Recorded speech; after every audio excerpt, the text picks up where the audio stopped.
Hey dudes, what's good? WMG here again with another video. In this video I wanted to show you guys my setup for my Pico, 6.5 gallon Pico that I got from Petco, just the tank.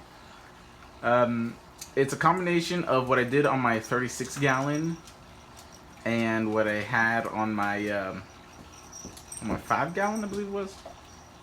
My other little Pico that I had before. I think the tank was like 3 gallons, but in total, plus sump, was about 5 gallons. So this one in total is about 10 to 11 gallons, including the sump. I'm sorry, if you guys hear like a bell, it's my dog. That's new. I got a little puppy here. He's not that little anymore. Got him about 4 months ago. He's probably about 5 months old. He's huge. I don't know exactly what kind of breed he is, but they tell me he's a Dachshund Terrier, but he looks like a Shepherd. Anyway, okay, so the sump. The sump was a reused sump. Rusty, come on, go away. The sump was reused from my other Pico. Didn't see anything wrong with it except it was leaking a little bit. Now it's got some salt buildup, but it's pretty good. Does its job. Put a new LED on it. It's a 12-volt LED, and that does way better than what I had before. This thing grows the Chaeto way quicker. I just took it out about 2-3 weeks ago, and I've got to change it out again. Well, I've got to remove some of the Chaeto again. Same protein skimmer that I had before. Changed out the pump to a more powerful one. I had that pump originally running a carbon reactor on the 36 gallon. Decided to use it as a return pump for this one, and it's doing great. I still got the mag drives stored away. We'll see if I use that eventually on a bigger tank. Down here I'm using the old tank as a reservoir. This one had a crack in the back, so you kind of see, like, if you can see, there's an orange piece of acrylic back there that I silicone to the crack. Anyway, so I'm using this guy as a reservoir for the system. Auto top off is hooked up to that, and float valves are hooked up to the return pump section in the sump. Got a heater in there, same heater. I have encountered a few problems when I originally set this up. I bought this tank at Petco, like I mentioned before. It was a 6.5 gallon bow front with the top. Bow front, it's nice, I like it. So I got this from Petco. It wasn't drilled or anything, but it had this section back here. I'm gonna take the top off. It had this section back here for the filtration originally, since this was supposed to be like freshwater. But I decided to do the drilling so I could get that sump in. All right, 3 chambers, return chamber. I've got nothing in it. The reason why I have nothing in it is because I didn't want anything to block the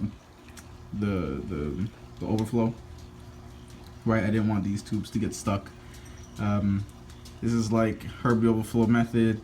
I've got the main one down there that's tuned down to a siphon, and this top one that's, it looks like it's taking in water, but it's actually not.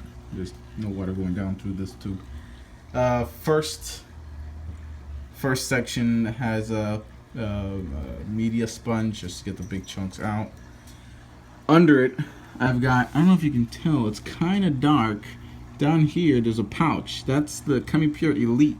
Now, I've never used the ChemiPure Elite before, so I'm running a test on it now to see how different it actually is from just activated carbon.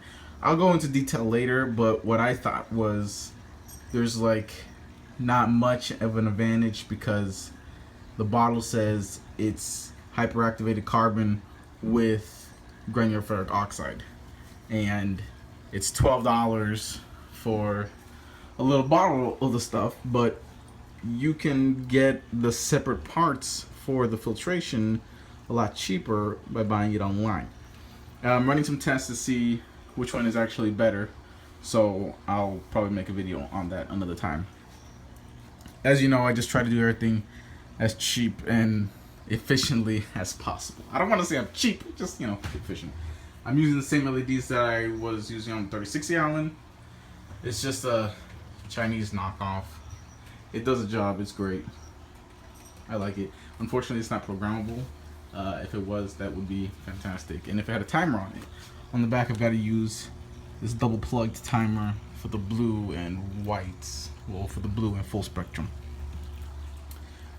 Okay, so I've got the, what is it called? Like the hydro, I think it's called. Pump on the right side. Return on the left side. It's actually the opposite of what I did on my other tanks.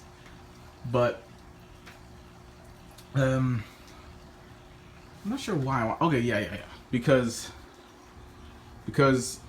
the only part that I could drill into that made sense for the overflow was going to be on the right side, right? So I had no choice but to put it on the left side, and I've never done that before, so you know, a little bit scared to do that, but it turned out fine, just reversed flow. Now, what was interesting is that usually I've got, let me see here. Yeah, usually I would have the sump in the reverse order, right? Usually I'll have the overflow on the left side, return pump on the right side. That's why I was kind of like afraid to drill the tank, because I thought, oh my god, I'm gonna have to build another sump. It's gonna be a pain in the butt. And this sump turned out really nice and perfectly fits into this stand that I built. So I didn't know what to do about that. Anyway, I ended up being very lucky because that return pump only fits on the left side. You know, that return pump doesn't fit on the right side.